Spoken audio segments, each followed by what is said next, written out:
요한복음 13장 1절에서 17절 말씀을 제가 읽도록 하겠습니다. 여러분들은 눈으로 같이 읽어주시면 좋겠습니다.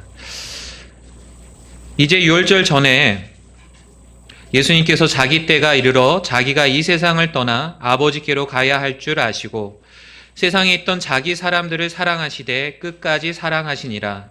저녁 식사가 끝날 무렵에 이제 마귀가 시몬의 아들 가룟 유다의 마음속에 그분을 배반하여 넘겨주려는 생각을 넣었더라. 예수님께서는 아버지께서 모든 것을 자기 손에 맡기신 것과 또 자기가 하나님으로부터 왔다가 하나님께로 갈 것을 아시고 저녁 식사 자리에서 일어나 겉옷을 벗고 수건을 가져다가 몸에 두르시며 그 뒤에 대야에 물을 부어 제자들의 발을 씻으시고 몸에 두른 수건으로 닦기 시작하시니라.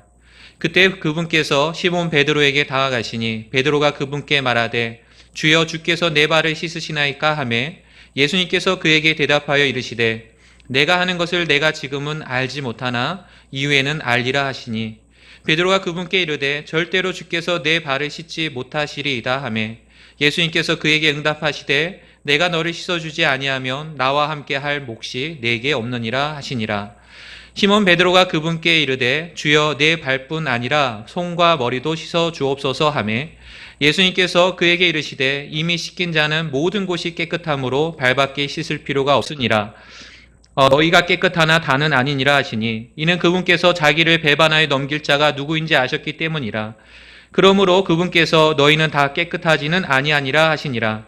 이처럼 그분께서 그들의 발을 씻어주시고 옷을 입으신 뒤에 다시 자리를 잡고 그들에게 이르시되 내가 너희에게 행한 것을 너희가 아느냐? 너희가 나를 선생과 주라 부르니 너희 말이 옳도다. 내가 그러하니라. 그런즉 너희 주와 선생인 내가 너희 발을 씻어주었으니 너희도 서로 발을 씻어주는 것이 마땅하니라. 내가 너희에게 행한 것과 같이 너희도 행하게 하려고 내가 너희에게 본보기를 주었느니라. 진실로 진실로 내가 너희에게 이르노니 종이 자기 주인보다 크지 못하고 보내어진 자가 그를 보낸 자보다 크지 못하니라. 17절 말씀 같이 한번 읽겠습니다. 너희가 이것들을 알고 그것들을 행하면 행복하니라. 오늘 제가 이 본문 말씀을 통해서 여러분들에게 드릴 설교의 제목은요. 여기 성경 말씀에 12절 말씀 그 후반절에 이렇게 표현하고 있죠. 내가 너에게 행한 것을 너희가 아느냐? 오늘 제 설교 제목이 되겠습니다. 어느 영국 사람이 여객선을 타고 미국으로 가게 되었습니다. 그는 가진 돈이 없었기 때문에 식사 시간만 되면 혼자 가판으로 나가 치즈와 빵을 먹었습니다. 그러던 어느 날 선장이 여느 때처럼 혼자 가판으로 나와 빵을 먹고 있었던 그에게 다가가서 물었습니다. 왜 당신은 식사 시간만 되면 여기 나와서 혼자 빵이나 치즈만 먹습니까? 그러자 그는 저는 가진 돈이 없기 때문입니다. 라고 대답을 했습니다. 이 말을 들은 선장은 깜짝 놀라며 그에게 이렇게 말했습니다. 아니 그 사실을 이제껏 몰랐습니까? 당신이 배를 탈 때 지불했던 승선비에는 이미 식사비가 모두 포함되어 있습니다. 그러니 가서 마음껏 드시기 바랍니다. 사랑하는 성도 여러분, 때때로 우리도 이 세상을 살아가면서 알지 못해서 당황하거나 크게 낭패를 보신 적이 없으십니까? 또 알기는 알았지만 정확하게 알지 못해서 제대로 판단하지 못하고 행동하지 못한 적도 있지 않으십니까? 보통 우리가 어떤 사실을 안다고 할 때 그 아는 것에는 세 가지 유형이 있다고 합니다. 첫 번째 유형은 그저 머리로만 아는 것입니다. 이때 아는 것은 어떤 정보들을 뇌에 각인시켜 기억하는 상태라고 할 수 있습니다. 우리 학생들이 학교에서 열심히 공부하는 까닭도 바로 이런 이유 때문입니다. 수많은 지식들과 정보들을 머리에 담아두기 위해서라는 거죠. 두 번째 유형은 가슴으로 아는 것입니다.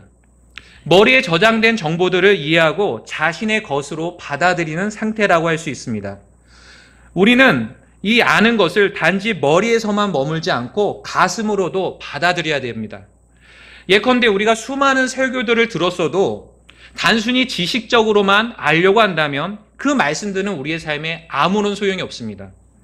그러나 들었던 말씀 중에 어떤 한 말씀이라도 머리가 아닌 가슴으로 받아들여 자신의 것으로 삼는다면 우리의 삶은 달라질 수 있습니다. 마지막 세 번째 유형은 배꼽으로 하는 것입니다. 우리 아는 것은 머리에서 가슴을 지나 배꼽까지 내려와야 됩니다. 배꼽은 사람의 몸의 중심에 있다고 하지 않습니까? 그래서 한의학에서는 배꼽을 인체의 중심이라고 해서 재중이라고 부릅니다. 이러한 배꼽을 안다는 것은 그저 머리나 가슴에 담아두는 것이 아니라 그것을 자신의 중심으로 받아들여 행동으로 실천하는 것을 뜻합니다. 아무리 머릿속에 수많은 지식들이 들어있고 또 가슴으로 뜨거운 것을 느꼈다 하더라도 만약에 행동이 뒷받침되지 않는다면 그것은 아무 소용이 없고 무용지물이라는 것이죠. 옛말에 여러분들 아는 것이 힘이라는 그 말을 아십니까? 그런 명언이 있죠. 아는 것은 힘이다. 여기서 말하는 힘도 그저 지식적으로 아는 데서 나오는 힘이 아닙니다. 그 알고 있는 지식들을 어떻게 활용하고 사용하는에 따라서 발휘되는 힘이라는 것을 우리는 기억하셔야 됩니다. 즉 올바르게 아는 것도 중요하고 또 그 알게 된 것을 올바르게 행동으로 옮기는 것은 더 중요하다는 사실을 우리는 배울 수가 있습니다. 오늘 본문 말씀을 보시면 우리 주 예수님께서도 십자가에 달려 돌아가시기 전에 마지막 유월절 만찬을 앞두고 그분께서 아셨던 것들이 소개되고 있습니다. 오늘 저는 이 시간 여러분들과 함께 주님께서 아셨던 것들이 무엇이었는지 또 그 아셨던 것들에 따라서 우리 주님께서는 어떻게 행동하셨는지를 같이 살펴보기를 원합니다. 그러면서 오늘날 우리 자신의 모습을 한번 되돌아봤으면 좋겠습니다. 혹시 우리는 어떤 진리를 알고 있다고 말은 하지만 그 아는 것이 단지 우리의 머릿속에만 머물러 있는 것은 아니십니까? 아니면 또한 그 아는 것이 단지 우리의 감정이나 또한 우리의 기분만을 좋게 하고는 행동으로 나오지 않는 것은 아니십니까? 만약 그렇다면 이 시간 우리는 우리 자신을 돌이켜야 됩니다.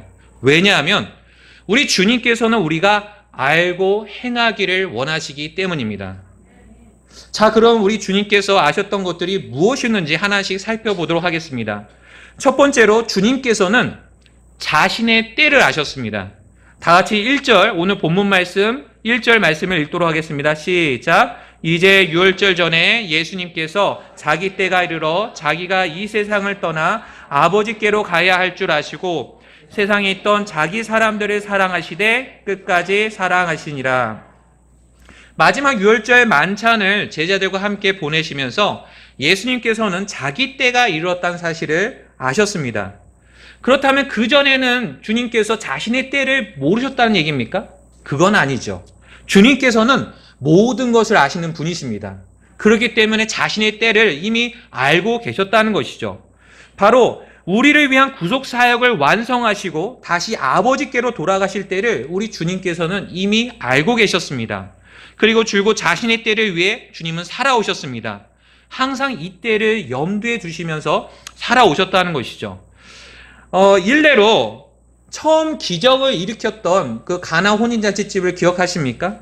그때 주님께서는 이렇게 얘기하셨죠. 내 때가 아직 이르지 아니하였다 라고 하면서 자신의 때를 기억하고 계셨습니다. 또한 장막절이 가까이 왔을 때 그분의 형제들이 세상에 자신을 나타내소서라고 요청을 했을 때도 주님께서는 내 때가 아직 충만히 이르지 아니하였다라고 말씀하시면서 자신의 때를 생각하셨습니다.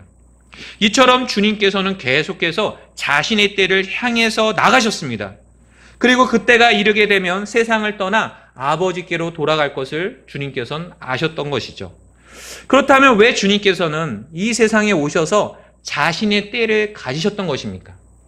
왜 예수님께서는 온갖 더럽고 추악한 이런 죄악들이 만연한 이 세상에 오셔야만 했던 것입니까?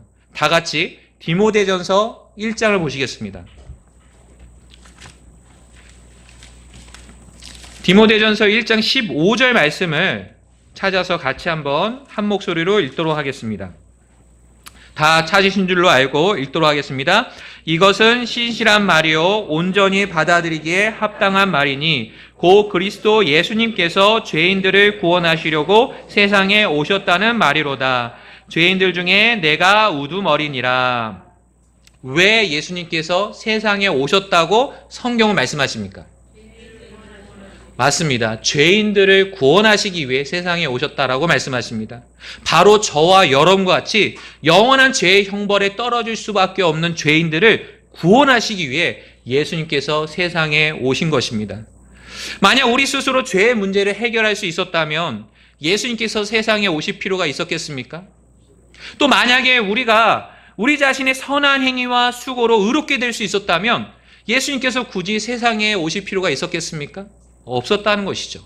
성경은 다음과 같이 분명히 말씀하십니다. 사도행전 4장 12절 말씀, 다른 사람 안에는 구원이 없나니 하늘 아래에서 우리를 구원할 다른 이름을 사람들 가운데 주지 아니하셨느니라 하였더라. 우리 스스로든 또한 다른 사람으로든 우리의 노력으로는 구원받을 수 없다라고 말씀하십니다. 오직 예수님만이 우리의 유일한 구원자가 되심을 성경은 말씀하고 있다는 것이죠. 그렇기 때문에 이 세상이 시작된 이래로 어느 시대, 어느 나라, 어느 지역에 살았든 이 땅의 모든 사람들은 예수님이 필요합니다. 그렇게 믿으십니까? 그래서 요한복음 1장 9절 말씀에 보면 예수님은요, 세상에 들어오는 모든 사람을 비추시는 참 빛이 되신다라고 말씀하십니다. 그러나 안타깝게도 이 땅 위에 사는 수많은 사람들이 예수님을 알지 못한 채 살아가고 있습니다. 빛이신 그분께로 나아가지 못하고 어둠을 더 사랑하면서 살아가고 있다는 것입니다. 요한복음 1장 10절 말씀을 읽어드리겠습니다. 그분께서 세상에 계셨으며 세상이 그분에 의해 만들어졌으되 세상이 그분을 알지 못하였고, 세상이 그분을 알지 못했다는 것입니다. 어떤 사람들은 예수님을 보며 이 청년은 나사렛의 청년이야. 이 사람은 마리아와 요셉의 아들이야 라고 하면서 머리로는 그분을 알았습니다. 또 어떤 사람들은 이분은 하나님께서 보내신 선생님이야. 하나님께서 함께 하시면 이분은 이런 놀라운 일을 할 수가 없어 라고 하면서 그분에 대한 좋은 감정을 갖고 있었다는 것이죠. 그러나 그들은 예수님이 정확하게 누구시며 왜 이 세상에 오셨는지를 알지 못했습니다. 그리고 그분을 죄에서부터 자신을 구원해 줄 유일한 구원자로 받아들이지 않았다는 것입니다. 요한복음 17장 3절 말씀에 영생에 대해 말씀하시기를 영생은 이것이니 곧 그들이 유일하신 참 하나님인 아버지와 아버지께서 보내신 예수 그리스도를 아는 것이니이다 라고 말씀하십니다. 영원한 생명을 얻는 것은요, 바르게 아는 데 달려 있습니다. 유일하신 참 하나님 아버지와 그분께서 보내신 자 예수 그리스도를 정확하게 아셔야 됩니다. 그리고 또한 여기서 안다는 것은요, 그저 지식적으로 머리로 아는 것을 의미하는 것이 아닙니다. 또 감정적으로 그분에 대해서 좋게 생각하는 것도 아닙니다. 그분을 안다는 것은 그분을 신뢰하는 것이고 또한 그분을 믿고 받아들이는 것까지 포함되고 있습니다. 여러분들은 진정으로 예수님이 누구신지를 알고 그분을 여러분의 주와 구원자로 모셔드리셨습니까? 아멘. 그런 분들에게 성경은 다음같이 놀라운 약속을 주셨습니다. 요한복음 1장 12절 말씀에 그분을 받아들인 자들, 곧 그분의 이름을 믿는 자들에게는 다 하나님의 아들이 되는 권능을 그분께서 주셨으니, 이같이 예수님을 자신의 유일한 구원자로 받아들인 자들, 곧 그분의 이름을 믿는 자들을 하나님의 아들로 삼으시겠다고 약속해 주셨습니다. 이처럼 예수님께서 이 세상에 오신 목적은 바로 우리를 구원하시기 위함이었습니다. 그런 주님께서는 마침내 세상을 떠나 아버지께로 가실 때가 되었던 것이죠. 이 말의 다른 의미는 무엇입니까? 예수님께서 이 세상에 오신 자신의 목적을 온전히 이루실 때가 다 되었다는 것을 뜻합니다. 예수님께서는 어디에서 우리의 자신의 목적인 우리의 구원을 다 이루셨습니까? 어디시죠? 십자가입니다. 예수님께서는 십자가에서 우리를 위한 구원을 다 이루셨습니다. 십자가에서 우리를 위해 대신 찢기시고 피 흘려 죽으심으로써 우리의 모든 죄들을 대속해 주셨습니다. 그리고 십자가에 흘려주신 예수님의 피는 우리의 모든 죄들을 씻기시고 죄들의 용서를 받게 해주셨습니다. 그리고 우리를 의롭다 하시기 위해서 우리 주 예수님께서는 또한 우리를 위한 대속이 하나님께 받아들였다는 사실을 또한 드러내시기 위해서 그분은 셋째 날에 다시 부활하셨습니다. 여러분들 이 사실을 믿으십니까? 이로써 우리의 구원을 완전하게 이루신 것입니다. 그래서 히브리서 10장 14절에 그분께서는 거룩히 구별된 자들을 단 한 번 헌물을 드림으로 영원토록 완전하게 하셨느니라 라고 말씀하십니다. 이처럼 우리를 위한 구원을 이루시고 아버지께로 가실 때가 이르렀음을 아셨던 주님께서는 무엇을 하셨습니까? 아까 읽었던 요한복음 13장 1절 후반절을 보시면 이렇게 말씀하십니다. 세상에 있던 자기 사람들을 사랑하시되 끝까지 사랑하시니라. 여기서 말하고 있는 세상에 있던 자기 사람들은 누구를 의미합니까? 세상에 있는 수많은 사람들, 모든 사람들을 의미하는 것입니까? 아닙니다. 물론 주님께서는 세상에 있는 사람들을 사랑하십니다. 그래서 요한복음 3장 16절에서 하나님께서 세상을 이처럼 사랑하사 자신의 독생자를 주셨으니 이것은 누구든지 그를 믿는 자는 멸망하지 않고 영존하는 생명을 얻게 하려 하심이라 라고 말씀하셨습니다. 그러나 여기에서 말하고 있는 세상에 있던 자기 사람들이란 단순히 세상에 있는 사람들을 의미하는 것이 아닙니다. 주님께서 말씀하신 그들은 세상에 있지만 세상에 속해 있지 않고 세상으로부터 불러냄을 받은 사람들, 예수님께 속한 사람들을 의미합니다. 그렇다고 했을 때 이 말은 당시 누구를 의미하는 것입니까? 예수님의 제자들입니다. 또 더 나아가서 이것은 오늘날 구원받아 주님의 소유된 모든 자들을 의미합니다. 여러분은 세상에 있는 예수님의 것이 맞으십니까? 예수님이 소유된 자라고 여러분들 고백하실 수 있으십니까? 자, 그런 사람들에 대해 주님께서는 어떻게 하셨다라고 말씀하고 있습니까? 예, 사랑하셨는데요. 끝까지 사랑하셨다라고 말씀하십니다. 여기서 말하고 있는 끝까지라는 단어는 죽기까지, 완전히, 더 나아가서는 끝이 없는 영원이라는 의미를 담고 있습니다. 왜 주님의 사랑이 이처럼 끝이 없는 사랑이라고 표현했을까요? 한번 생각해 보시기 바랍니다. 지금 어떤 상황 속에서 주님께서 자기 제자들을 사랑하고 있는 것입니까? 이때는 주님께서 십자가에 달리시기 바로 전날 밤이었습니다. 이제 얼마 있지 않으면 예수님께서는 십자가의 모진 고통을 당하셔야만 했습니다. 그런 과정 속에서 자신을 둘러싸면서 일어날 그런 사건들을 예수님께서 모르셨을까요? 이미 주님 다 알고 계셨습니다. 주님께서는 제자들의 생각이나 마음이나 또한 그들이 장차 이제 앞으로 자신을 배신할 것과 배반할 것과 자신을 버리고 도망갈 것을 주님께서는 알고 계셨습니다. 주님께서는 가룟 유다의 마음속에 마귀가 어떤 생각을 집어넣고 있는지도 알고 계셨습니다. 다 같이 2절 말씀, 오늘 본문 말씀으로 돌아와서 요한복음 13장 2절 말씀을 읽도록 하겠습니다. 저녁 식사가 끝날 무렵에 이제 마귀가 시몬의 아들 가룟 유다의 마음속에 그분을 배반하여 넘겨주려는 생각을 넣었더라. 이런 생각이 가룟 유다의 마음속에 들어갔음을 주님께서 아셨기 때문에 11절 말씀에서 다음과 같이 말씀하고 있습니다. 이는 그분께서 자기를 배반하여 넘길 자가 누구인지 아셨기 때문이라. 이처럼 주님께서는 가룟 유다가 무엇을 할지를 알고 계셨습니다. 그리고 베드로가 3번이나 자신을 부인할 것도 주님은 이미 알고 계셨습니다. 그렇기 때문에 요한복음 13장 38절을 한번 보시기 바랍니다. 38절에서 예수님께서는 베드로에게 이렇게 말씀하셨습니다. 예수님께서 그에게 대답하시되 내가 나를 위해 내 생명을 내놓겠느냐? 진실로 진실로 내가 내게 이르노니 숫하게 울기 전에 내가 3번 나를 부인하리라 하시니라. 또 다른 제자들은 어떻습니까? 마찬가지로 주님께서는 그들이 무엇을 할지 이미 알고 계셨습니다. 수제사장들과 또한 서기관들과 장로들이 보낸 그 많은 무리가 칼과 몽둥이를 들고 예수님을 잡으러 왔을 때 제자들이 그분을 버리고 도망갈 것을 주님은 이미 알고 계셨습니다. 그래서 마태복음 26장 31절에서 주님께서는 이 일이 일어나기 전에 그들에게 이렇게 말씀하셨습니다. 그때 예수님께서 그들에게 이르시되 이 밤에 너희가 다 나로 인하여 실족하리라. 기록된 바 내가 목자를 치리니 양떼의 양들이 널리 흩어지리라 하였느니라. 이렇게 형편없고 문제 많고 실패투성이인 이 제자들이었음에도 불구하고 주님께서는 그들을 어떻게 대하셨습니까? 끝까지 사랑하셨습니다. 자신을 배신하려고 하고 또한 자신을 부인하려고 하고 또 자신을 버리고 도망갈 제자들을 주님께서는 끝까지 사랑하셨습니다.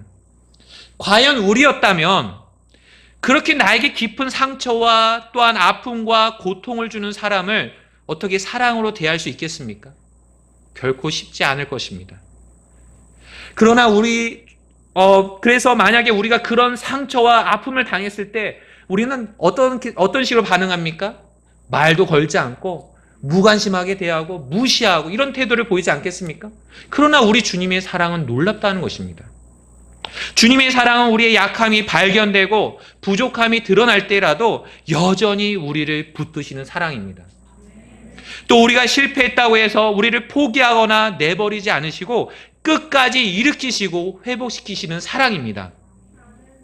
우리가 부르는 찬송가 568장을 보면 다음과 같은 가사가 있습니다. 주님의 사랑은 변함이 없네. 주님의 긍휼은 끝이 없네. 아침마다 새롭고 늘 새로우니 주의 신실함 크시네. 신실하신 주님. 여러분들 이 가사를 음미하면서 찬양을 부르십니까? 이와 같이 변함이 없으신 주님의 끝없는 사랑에 대해서 노래하고 있지 않습니까? 여러분들은 어떻습니까? 날마다 이런 끝없는 주님의 사랑과 긍휼을 경험하고 계십니까? 혹시 이런 변함없는 주님의 끝없는 사랑이 믿는 우리 안에 이미 주어져 있음에도 불구하고 이런 것들을 알지 못한 채 혹시 방황하고 있는 것은 아니십니까? 믿음에서 뒷걸음질 치고 있는 것은 아니십니까? 우리를 향하신 주님의 사랑은 끝없는 사랑임을 기억하시기 바랍니다. 이 세상의 그 무엇보다도 우리의 주님의 사랑이 가장 강력하십니다. 이 세상의 그 무엇도 그리스도의 사랑에서 우리를 떼어놓을 수 있는 것은 없습니다. 그래서 로마서 8장 35절에서 다음같이 말씀하십니다. 누가 우리를 그리스도의 사랑에서 떼어놓으리요? 환난이나 공경이나 핍박이나 기근이나 벌거벗음이나 위험이나 칼이랴. 로마서 8장 그 38절 39절은 중요하기 때문에 저와 여러분들 같이 한번 읽도록 하겠습니다. 로마서 8장 38절 39절 말씀 한 목소리로 읽어보도록 하겠습니다. 다 찾으신 줄 알고 읽겠습니다. 시작. 내가 확신하노니 사망이나 생명이나 천사들이나 정사들이나 권능들이나 현재 있는 것들이나 장래 있을 것들이나 높음이나 깊음이나 다른 어떤 창조물이라도 능히 우리를 그리스도 예수 우리 주 안에 있는 하나님의 사랑에서 떼어놓지 못하리라. 아멘. 이처럼 주님의 사랑은 모든 상황이나 환경을 뛰어넘어 끝까지 우리를 붙드시는 사랑임을 기억하시기 바랍니다. 그렇다면 현재 우리는 어떻습니까? 이토록 우리를 사랑하셔서 죄로부터 우리를 구원하시기 위해 십자가에 자신을 내어주신 주님에 대해서 여러분들은 사랑을 표현하고 계십니까? 우리의 약함과 부족함에도 불구하고 끝까지 우리를 사랑하셨던 주님을 우리는 현재 어떻게 대하고 있는지 우리 자신을 돌아보시기 바랍니다. 두 번째로 주님께서 아셨던 것은 자신에게 맡겨진 것들을 아셨습니다. 오늘 본문 말씀을 돌아와서요. 요한복음 13장 3절을 읽도록 하겠습니다. 시작. 예수님께서는 아버지께서 모든 것을 자기 손에 맡기신 것과 또 자기가 하나님으로부터 왔다가 하나님께로 갈 것을 아시고, 여기 3절 전반절을 보시면 예수님께서는 아버지께서 모든 것을 자기 손에 맡기셨다는 것을 아셨습니다. 참고로 요한복음 3장 35절 말씀에서는 아버지께서 아들을 사랑하사 모든 것을 그의 손에 맡기셨으니 라고 말씀하십니다. 이처럼 예수님께서는 자신의 때를 아셨을 뿐만 아니라 아버지께서 모든 것을 자신에게 맡기셨다는 것도 아셨습니다. 그리고 그 맡기신 것들에 대해서 우리 주님께서는 신실하셨습니다. 히브리서 3장 2절 말씀을 보면 예수님에 대해서 이렇게 묘사하고 있습니다. 그분께서는 모세가 하나님의 온 집에서 신실했던 것 같이 자기를 세우신 분에게 신실하셨느니라. 주님께서는 자기를 세우신 분에게, 즉 자신에게 모든 것을 맡기신 아버지에게 신실하셨습니다. 자, 그렇다면 아버지께서 예수님께 맡기신 것들이 어떤 것들이 있었는지 살펴보도록 하겠습니다. 요한복음 17장으로 넘어가겠습니다. 오늘 본문 말씀 펴해 두시고요. 요한복음 17장. 자, 첫 번째로 아버지께서는 모든 육체를 다스리는 권능을 예수님께 맡기셨습니다. 다 같이 2절을 읽겠습니다. 시작. 아버지께서 그에게 모든 육체를 다스리는 권능을 주었사오니 이것은 아버지께서 그에게 주신 모든 자들에게 그가 영원한 생명을 주게 하려 하심이니이다. 여기서 말하는 모든 육체를 다스리는 권능이란 같은 성경 구절 안에서 우리가 알 수 있듯이 아버지께서 주신 모든 자들에게 영원한 생명을 주시는 권능을 의미합니다. 이처럼 주님께서는 아버지께서 주신 모든 자들에게 영원한 생명을 주시도록 위임을 받으셨습니다. 그래서 요한복음 6장 37절에서 예수님께서는 아버지께서 내게 주시는 모든 자는 내게로 올 것이요 내게 오는 자는 내가 결코 내쫓지 아니하리라고 말씀하셨습니다. 또 40절에서는 나를 보내신 분의 뜻은 이것이니 곧 아들을 보고 그를 믿는 모든 자가 영존하는 생명을 얻는 것이니라. 마지막 날에 내가 그를 일으키리라 라고 말씀하셨습니다. 여러분들 지금도 예수님께서 이 권능을 가지고 계심을 여러분들 믿으십니까? 자신을 믿는 모든 자들에게 영원한 생명을 주시는 그런 신실한 분이심을 여러분들 믿으십니까? 그렇다면 여러분들 이 영원한 생명을 이미 예수님으로부터 받아 누리고 계십니까?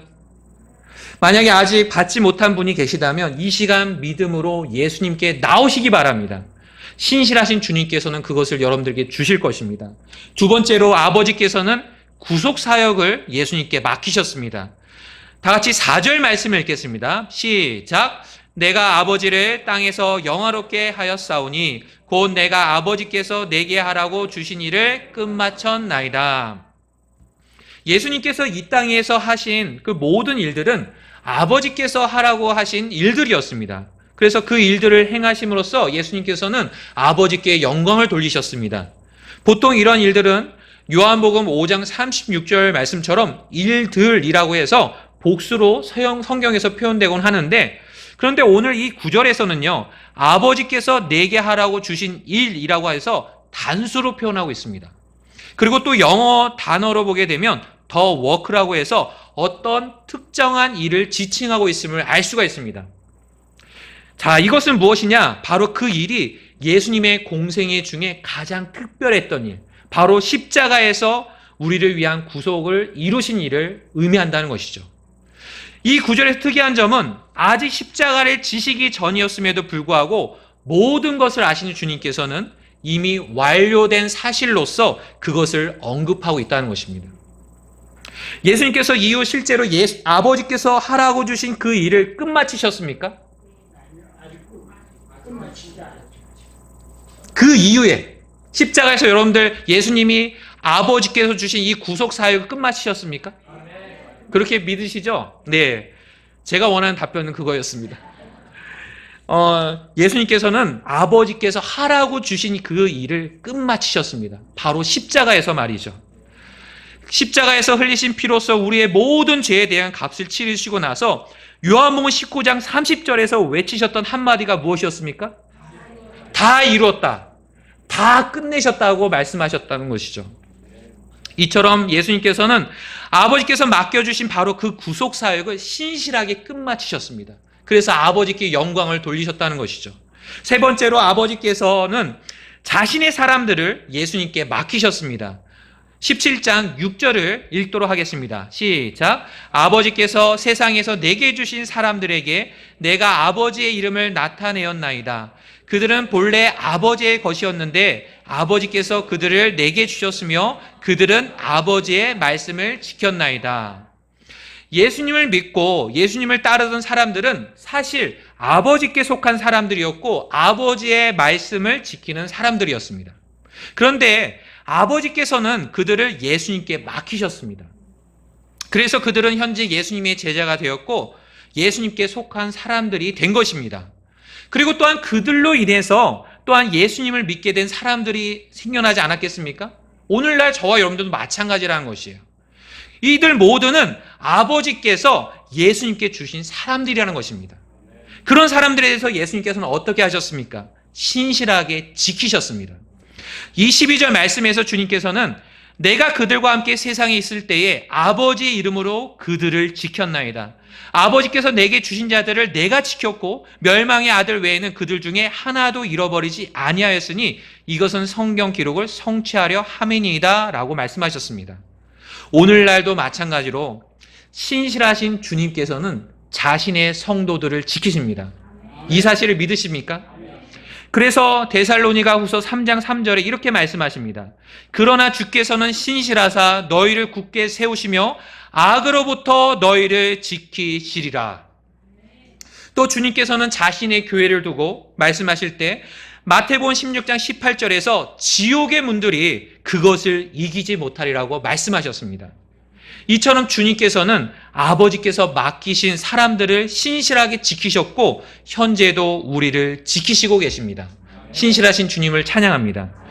네 번째로 아버지께서는 자신의 말씀을 예수님께 맡기셨습니다. 17장 8절을 읽겠습니다.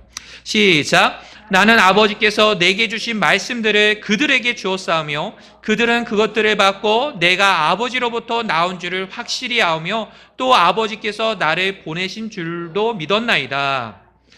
아버지께서는 예수님께 말씀들을 주셨고 예수님께서는 그 말씀들을 신실하게 자신의 제자들에게 주셨습니다. 그리고 그 제자들은 예수님께서 주신 말씀들을 통해서 예수님을 믿게 되었으며 또 자신들이 받은 그 말씀들을 신실하게 다른 사람들에게 전해주었습니다. 그 결과가 무엇입니까? 오늘날 우리가 이렇게 하나님께서 순수하게 보존해 주신 하나님 말씀을 볼 수 있다는 것이 바로 그 증거입니다.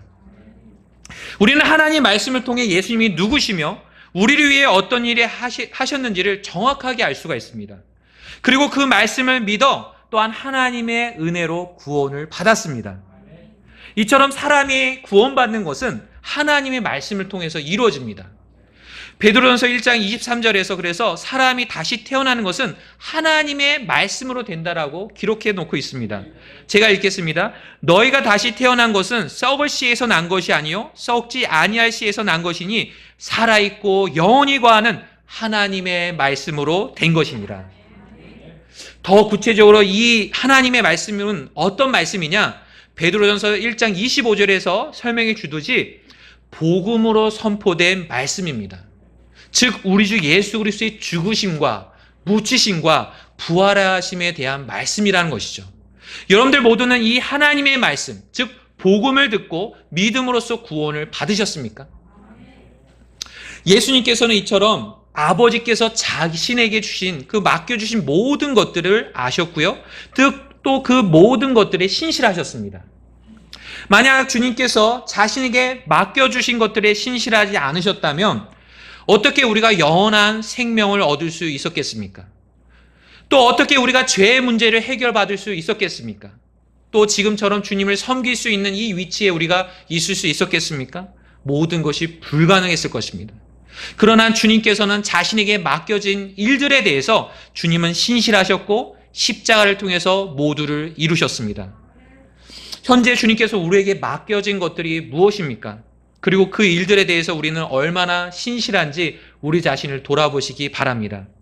세 번째로 주님께서 아셨던 것이 무엇이냐? 주님께서는 자신이 가게 될 곳을 아셨습니다.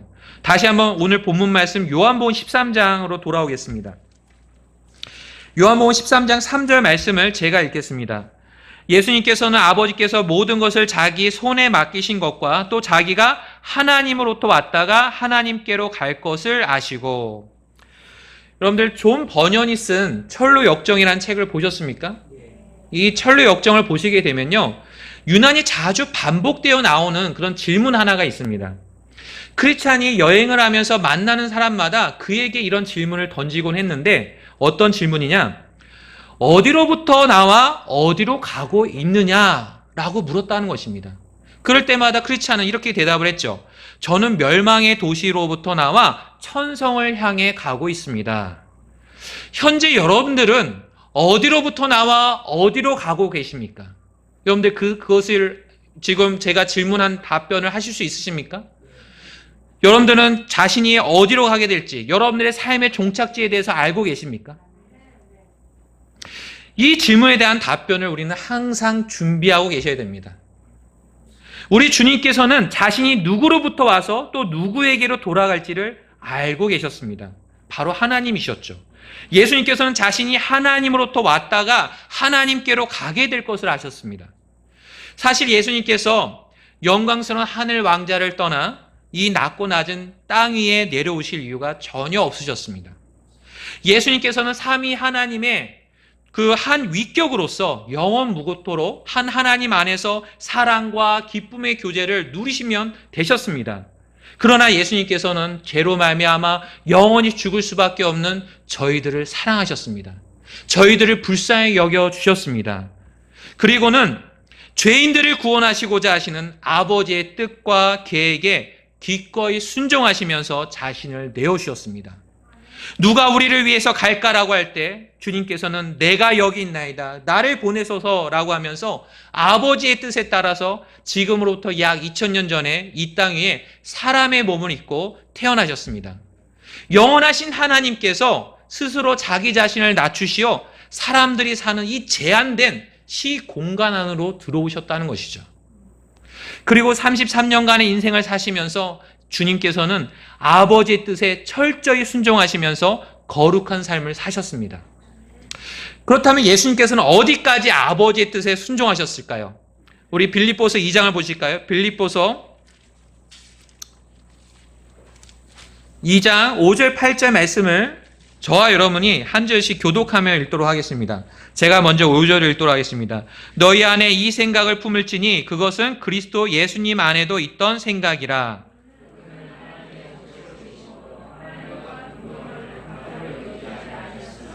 스스로 무명한 자가 되사 자기 외 종의 형체를 취하시고 사람들의 모습이 되셨으며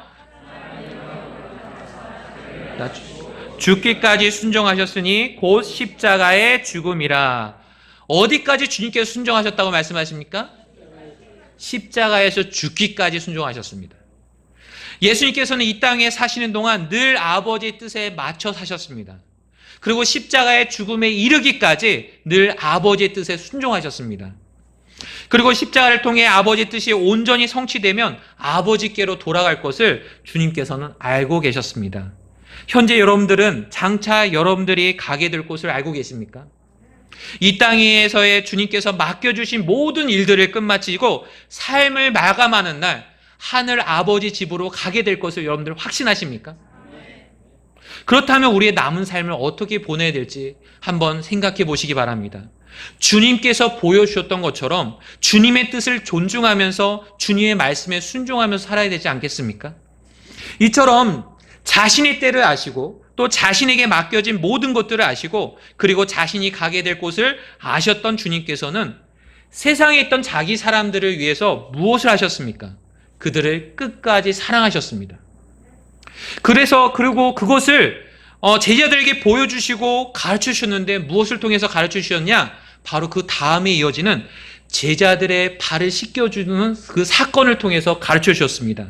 다 같이 요한복음 13장 4절 5절 말씀을 보시겠습니다. 제가 읽도록 하겠습니다.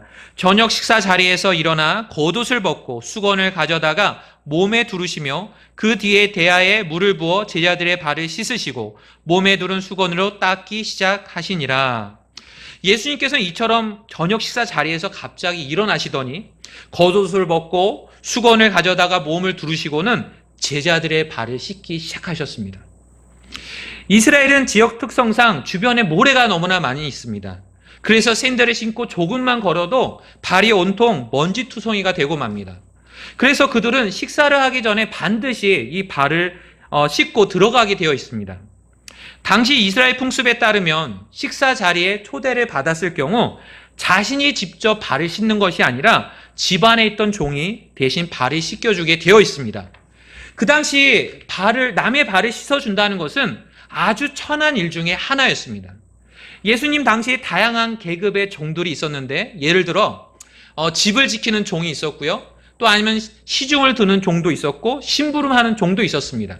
그런데 그들 중 가장 낮은 계급의 종은 어떤 종이었냐? 발 씻기는 종이었습니다.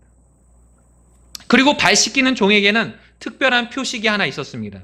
그건 바로 허리에 수건을 두르고 다니는 것이었습니다. 그런데 이런 발 씻기는 종의 모습처럼 주님께서는 수건을 두르시고는 제자들의 발을 씻겨주기 시작하셨다는 것입니다. 이런 주님의 모습에 제자들이 얼마나 당황스러웠겠습니까?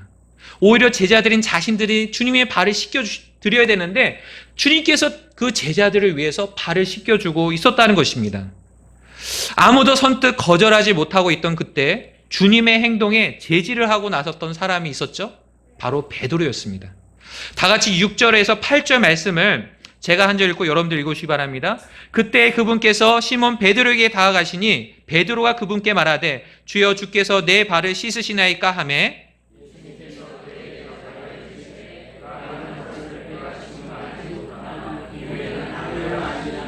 같이 한번 읽겠습니다. 베드로가 그분께 이르되 절대로 주께서 내 발을 씻지 못하시리라 하매 예수님께서 그에게 응답하시되 내가 너를 씻어주지 아니하면 나와 함께할 몫이 내게 없느니라 하시니라. 예수님께서는 이런 베드로의 반응에 다음과 같이 말씀하셨습니다. 내가 하는 것을 내가 지금은 알지 못하나 이후에는 알 것이다.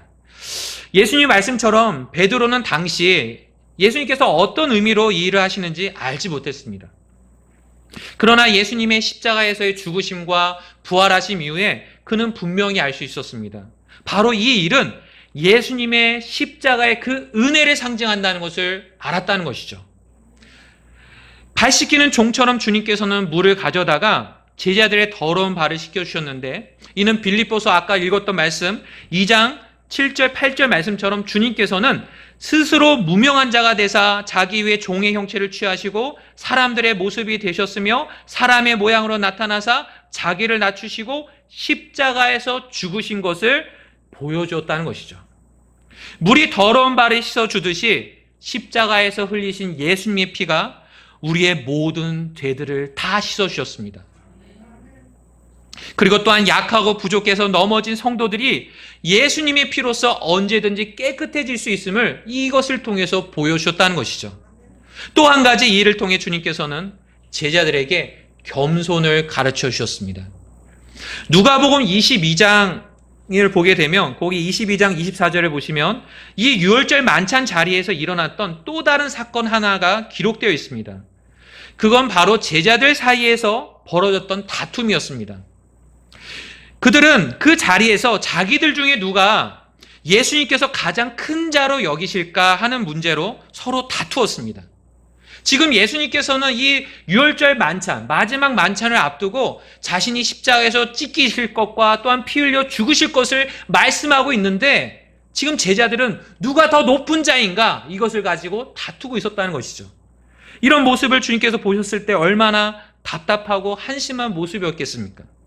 바로 이런 제자들을 일깨우시기 위해 주님께서는 손수 그들의 발을 씻겨주기 시작하신 것입니다. 그래서 누가복음 22장 27절에서 주님께서는 제자들에게 이렇게 말씀하셨습니다. 음식 앞에 앉은 자와 섬기는 자 중에 누가 더 크냐? 음식 앞에 앉은 자가 아니냐? 그러나 나는 섬기는 자로 너희 가운데 있노라. 이처럼 섬김을 받아야 되실 예수님께서 도리어 섬기는 자가 되어서 그들의 발을 씻어주신 것입니다. 예수님께서는 베드로에게 내가 너를 씻어주지 않으면 나와 함께할 몫이 없다라고 말씀하셨는데 이것은 바로 십자가의 피로서 죄들의 용서를 받은 자들이 얻게 된 주님과의 새로운 관계를 보여줍니다. 예수님의 피로서 씻김을 받은 사람들은요 더 이상 죄의 노예가 아닙니다. 우리는 하나님의 아들이 되게 됩니다. 여러분들 그렇게 믿으십니까? 하나님의 아들은 무엇입니까? 그리스도와 공동상속자라고 또한 주님께서 말씀하십니다. 로마서 9장 17절에 자녀이면 상속자 곧 하나님의 상속자여 그리스도와 함께하는 공동상속자니라. 우리의 신분이 달라졌다는 것이에요. 그러니까 주님과의 특별한 관계 속에 들어가게 된 것을 이것을 통해서 우리는 알 수가 있다는 것이죠. 이렇게 주님께서 이런 말씀을 하셨을 때 베드로는 어떻게 행동했습니까? 베드로가 이제 성격이 급한 거 아시죠? 한술 더 떠서 발뿐만 아니라 손도 씻어주시고 머리도 씻어주십시오 라고 이제 얘기를 했던 것이죠. 다 같이 9절에서 11절 말씀을 제가 한 절 읽고 여러분들 읽으시기 바랍니다. 시몬 베드로가 그분께 이르되 주여 내 발뿐 아니라 손과 머리도 씻어주옵소서 하며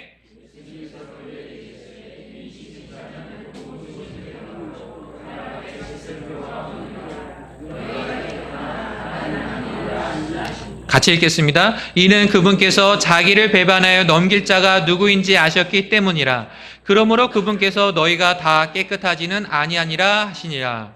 예수님께서는 베드로에게 이렇게 말씀하셨습니다. 이미 씻긴 자는 모든 곳이 깨끗함으로 발밖에 씻을 필요가 없다라고 말입니다. 여기서 우리는 죄로부터 깨끗하게 되기 위해서는 우리 스스로가 아니라 누군가로부터 씻김을 받아야 된다는 사실을 배울 수 있습니다. 왜냐하면 성경은요, 씻은 자라고 말씀하지 않으시고요, 씻긴 자라고 말씀하고 있기 때문입니다. 그렇다면 누가 우리를 깨끗하게 씻겨주십니까? 예수님이십니다. 예수님만이 우리를 깨끗하게 씻겨주시는 분이심을 믿으시기 바랍니다. 또한 이 말씀에서 우리는 두 가지 형태의 씻겨지는 것이 있음을 발견해 볼 수가 있습니다. 유대인들의 전통에 따르면 보통 유대인들은 유월절과 같은 절기의 만찬이나 혼인잔치 등에 참여하기 전에 반드시 목욕을 하였다고 합니다. 그리고 나서 그 사람의 집에 갈 때도 가고 나서 그 집에서 또한 내준 물로 발과 손을 씻었다라고 합니다. 이처럼 두 가지 형태의 씻기는 것을 우리가 생각해 볼 수가 있는데, 첫 번째는 몸 전체를 씻는 목욕이 있습니다. 목욕을 한다는 것은 영적 의미로 예수 그리스도의 십자가의 죽으심과 부활하심을 자신의 것으로 받아들이고 믿을 때 예수님의 피가 그의 과거, 현재, 미래의 모든 죄들을 다 씻겨주셔서 그를 의롭게 하는 것을 뜻합니다. 그런 자를 오늘 본문 말씀에서는 이미 씻긴 자라고 표현하고 있습니다. 두 번째는 발만 씻는 것이 있습니다. 목욕을 했다 하더라도 발이 더러워지지 않겠습니까? 걷다 보면. 그럴 때 이제 다시 씻는 것처럼 신분상으로 이미 그 모든 죄들의 용서를 받고 의롭게 되었지만 연약하여 넘어질 경우, 또 그것을 예수님의 피로써 다시 씻김을 받을 경우에 이렇게 발을 씻는다라고 표현을 한다는 것이죠. 여러분들 요한일서 1장 9절 말씀에 이런 말씀 있죠. 만일 우리가 우리의 죄들을 자백하면 그분께서는 신실하시고 의로우사 우리의 죄들을 용서하시며 모든 불의에서 우리를 깨끗하게 하시느니라. 이 말씀처럼 예수님의 피를 의지하며 또한 용서함을 받고 깨끗해지게 되는 것을 발을 씻는 것이다 라고 얘기할 수가 있는 것이죠. 이렇게 됐을 때 어떻습니까? 이미 신분상으로 의롭게 되고요, 또한 모든 죄들의 용서를 받았을 때 아까 우리의 신분은 죄의 노예가 아니라 하나님의 아들의 신분을 갖게 된다고 말씀드렸습니다. 근데 만약에 우리가 구원받았지만 죄를 짓게 되었을 때는 아버지와의 관계가 어떻게 될까요? 껄끄러져요. 불편해진다는 것이에요. 그래서 발을 씻는 것처럼 그때라도 우리가 항상 죄에 대해서 주님 앞에 용서를 구하고 기도하면서 나가는 것이 필요하다는 것입니다. 그럴 때 하나님과의 관계의 회복이 되고 이런 것을 통해서 우리가 다시 한번 주님 앞에 설 수가 있다는 것입니다. 그런데 주님께서는 제자들을 보며 이미 너희는 모든 것이 깨끗하나 다는 아니라고 말씀하셨죠. 그 중에 깨끗하게 되지 않은 사람이 한 사람 있었습니다. 그가 누구였죠? 가룟 유다입니다. 여기서 질문 하나를 드리겠습니다. 예수님께서 제자들의 발을 씻기실 때 가룟 유다의 발은 넘어가셨다. 어떻게 생각하십니까?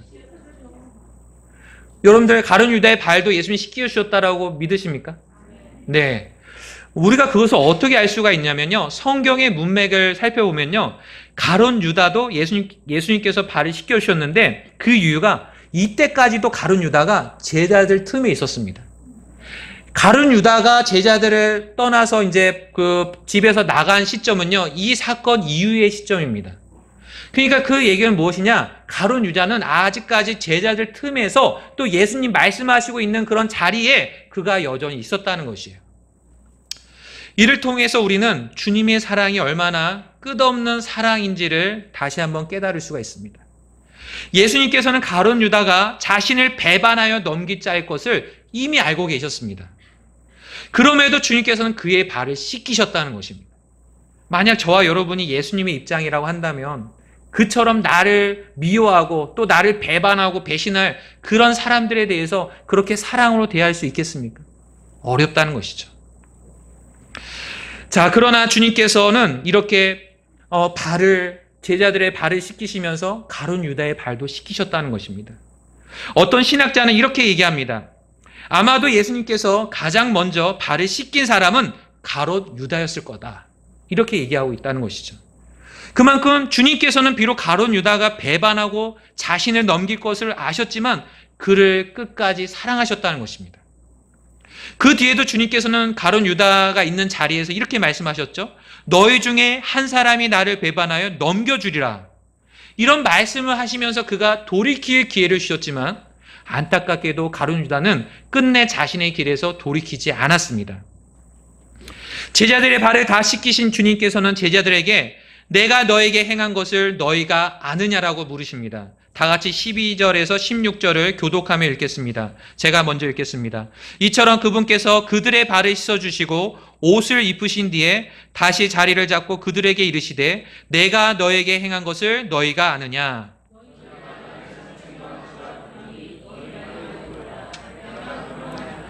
그런즉 너희 주와 선생인 내가 너희 발을 씻어주었으니 너희도 서로 발을 씻어주는 것이 마땅하니라.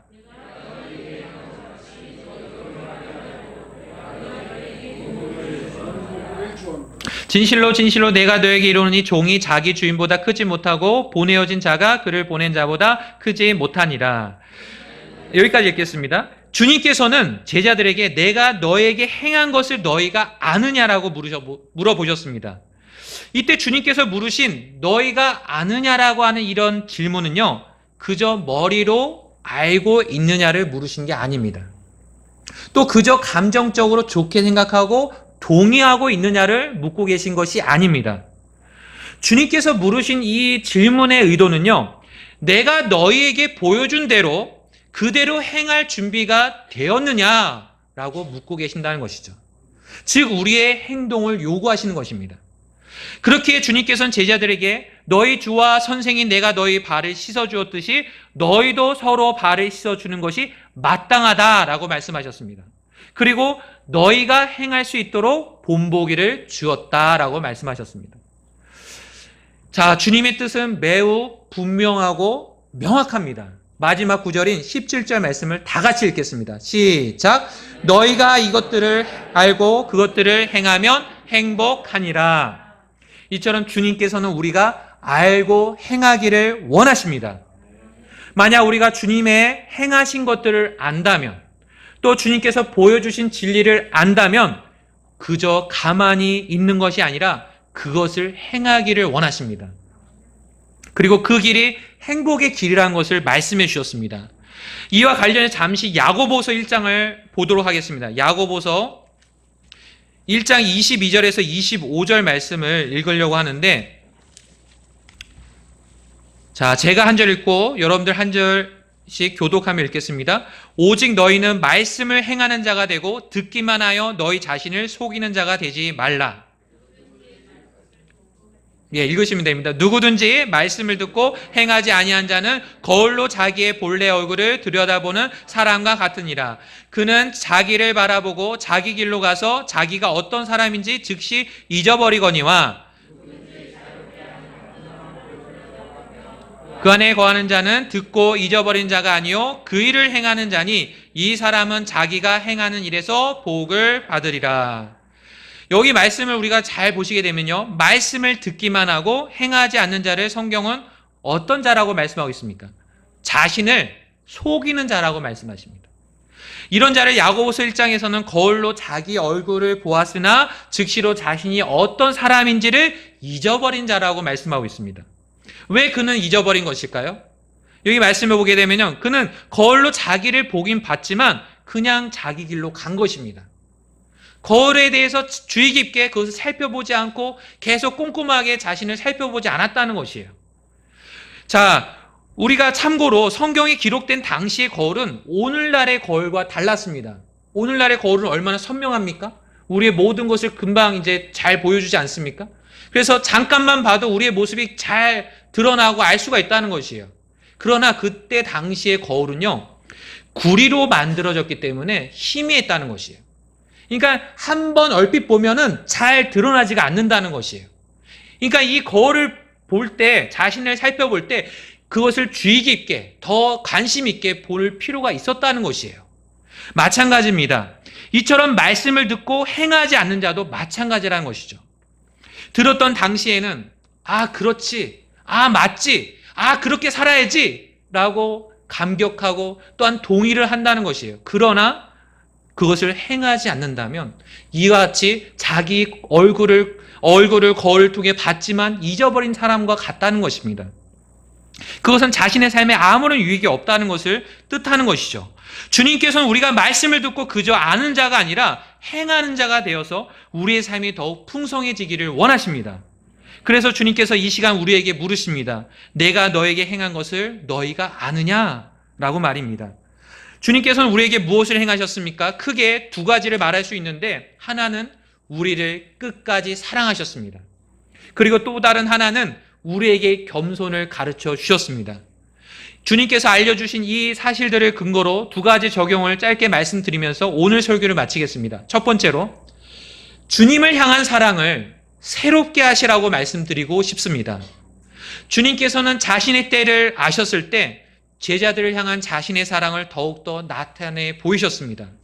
자신의 때가 가까이 올수록 그분 자신에게는 더 많은 상처와 아픔과 고통이 따른다는 것을 아셨지만 주님께서는 제자들을 향한 자신의 사랑을 거두지 않으셨습니다.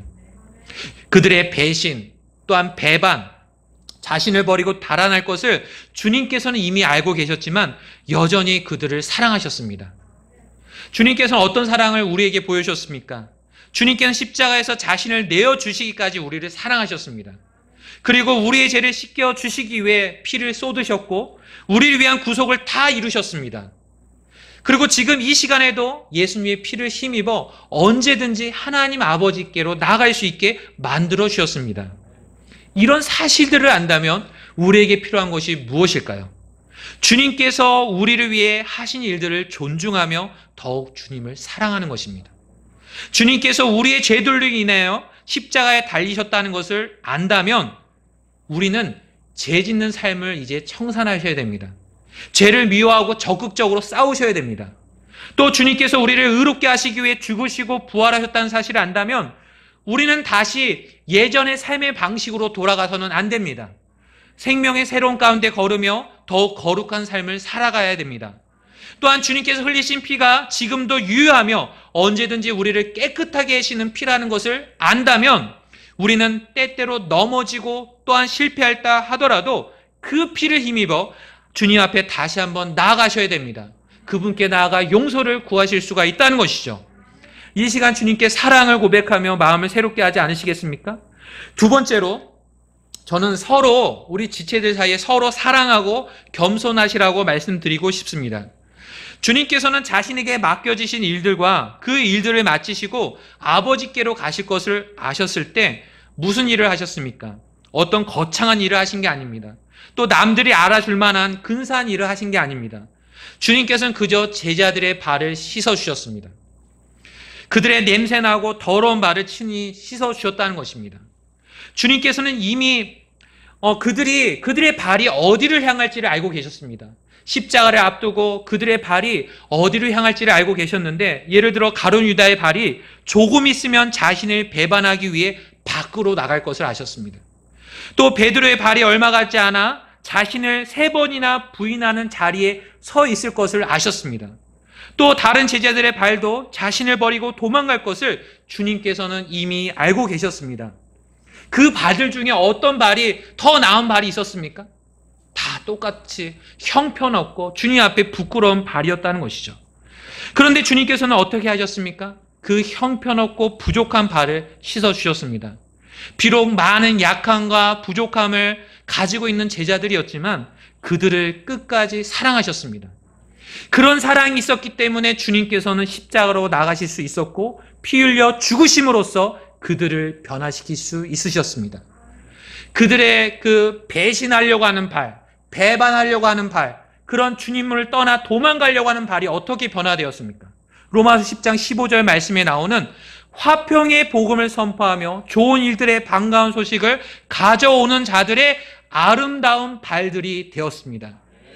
이처럼 주님께서는 자신의 제자들을 사랑하셨고 그 사랑으로 그들을 변화시켜 주셨습니다. 이제 주님께서는 우리에게도 말씀하십니다. 너희 주와 선생인 내가 너희 발을 씻어주었듯이 너희도 서로 발을 씻어주는 것이 마땅하다고 말입니다. 현재 여러분은 옆에 있는 지체의 발을 씻어줄 준비가 되셨습니까? 제가 지금 드리는 말은 실제로 물을 떠다가 이렇게 씻어주라는 말이 아닙니다. 그들의 약함과 부족함이 드러나더라도 그리스도께서 우리를 용납하시고 우리를 받아주셨던 것처럼 그 지체의 약함과 부족함을 받아주실 그런 준비가 되셨습니까? 또한 주님께서는 그들을 새롭게 하실 그런 능력이 있으신 주님이십니다. 그들을 새롭게 하실 주님의 은혜와 긍휼을 바라보시면서 그 지체를 위해서 더욱 기도하지 않으시겠습니까? 예수님께서는 우리에게 이처럼 겸손의 본을 보여주셨습니다. 십자가를 통해 우리의 죄를 대신 지셨고 우리의 더러운 발을 씻어주셨습니다. 그 사랑을 힘입어 우리는 다른 지체들을 사랑할 수 있는 것이고 먼저 손을 내밀 수 있는 것입니다. 이 시간 주님께서 보여주시고 가르쳐 주신 것을 우리가 잘 알고 또한 행하기를 다짐하는 그런 시간들이 되었으면 좋겠습니다. 오늘 예수님께서는요, 세 가지를 아셨죠? 자신의 때를 아셨고요, 자신에게 맡겨진 것을 아셨고요, 자신이 가게 될 곳을 아셨어요. 그런데 자신의 때를 아신 주님이 뭘 하셨나 보니까 자신의 제자들을 끝까지 사랑하셨습니다. 그리고 자신에게 맡겨진 것을 알고서 거기에 대해서 신실하셨던 분이 바로 우리 예수님이십니다. 그리고 자신이 가게 될 곳을 아시고서는요, 죽기까지 순종하신 분이 우리 예수님이십니다. 이런 예수님께서 제자들의 발을 씻겨주시면서 보여주셨어요. 내가 행하는 것을 너희가 아느냐? 이것을 알고 행하면 행복하다. 주님이 원하시는 건 뭡니까? 우리가 주님으로부터 배우는데 머리로 아는 것을 주님이 원하는 게 아닙니다. 우리가 가슴에 그저 잠깐 뜨겁다가 사라지는 그런 식의 알을 원하는 게 아닙니다. 정말 우리가 주님이 한 것처럼 그렇게 하면서 살기를 주님은 바라십니다. 우리가 만약 죄인의 신분에 있다면 이건 불가능한 일입니다. 그러나 만일 우리가 아들이 되었다면 아들로서 우리의 참 본보기이신 예수님처럼 살아갈 수가 있습니다. 여러분 가운데 구원받지 못한 분은 먼저 아들이 되시기를 바라고요. 어떻게 하면 아들이 됩니까? 예수님께서 나를 씻기셨습니다. 피로서 나를 온전히 정케 하신 거죠. 여러분이 아들이 되셨다면요, 이제 나머지 인생을 어떻게 사시겠습니까? 더 주님의 말씀을 사모하며 그 말씀대로 걷기를 원하는 뜻으로 가지 않겠습니까? 오늘 이 말씀을 들으신 여러분 가운데 주님, 내가 주의 말씀을 머리 채우는데 이용하고자 아는 게 아니라 정말 주님처럼 사는 그런 삶이 되고자 주의 말씀을 대하기를 원합니다. 이런 분이 있다면 이 시간 주님 앞에 나아가십시오. 여러분 가운데 목욕해서 신분상 하나님의 아들이 되었지만 발은 더럽혀진 상태로 다니고 있어서 또 발 씻기는 것이 필요할 필요도 있습니다. 주님, 제가 더럽혀진 삶에 대해서 주님께 자백하며 나아가기를 원합니다. 이런 분도 있다면 이 시간 주님 앞에 나아가십시오. 주님, 주님께서 끝까지 사랑하시면서 겸손을 보이셨는데 저 역시 주님을 향한 사랑으로 새롭게 되기를 원합니다. 또 지체들을 볼 때에 그 발이 부족하고 그 삶이 좀 부족하더라도 내가 품고 사랑으로 섬기길 원합니다. 이런 분이 있다면 이 시간 주님 앞에 나아가십시오.